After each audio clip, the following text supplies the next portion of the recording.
எல்லாரும் என்னை மன்னிச்சிடுங்க. உங்க மனசு கஷ்டப்படக்கூடாதுன்னு தான் நான் இதை உங்ககிட்ட சொல்லலை. எல்லாத்தையும் இழந்து நிற்கிற நம்ம குடும்பத்தை மறுபடியும் ஒரு நல்ல நிலைமைக்கு கொண்டு வரணும்னா ஒரு புது பிஸ்னஸை ஆரம்பிக்கணும். அதில் படிப்படியாக முன்னேறி வரணும். அதே சமயம் நம்ம அன்றாட வாழ்க்கைக்கு தேவையானதை சம்பாதிக்கணும். அதுக்கு என்ன பண்ணலான்னு யோசிச்சு தான் நான் இப்படி ஒரு முடிவுக்கு வந்தேன். என்னோட இந்த முடிவை உங்ககிட்ட சொன்னால் நீங்கள் எல்லாரும் மனசு உடைஞ்சு போயிடுவீங்கன்ற பயத்தில் தான் நான் எக்ஸிபிஷனில் கடை போட்டிருக்கிறதா உங்கள் எல்லார்கிட்டையும் பொய் சொன்னேன். மகா, உங்ககிட்ட உண்மையை மறைச்சதுக்கு என்னை மன்னிச்சிரு. அம்மா, தயவு செஞ்சு அந்த பழைய சூர்யாவா என்னை யோசிக்கிறத விட்டுடுங்க.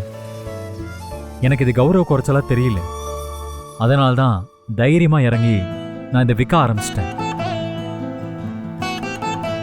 இப்போ உங்க முன்னாடி வேற ஒரு சூர்யாவா தான் நிற்கிறேன்.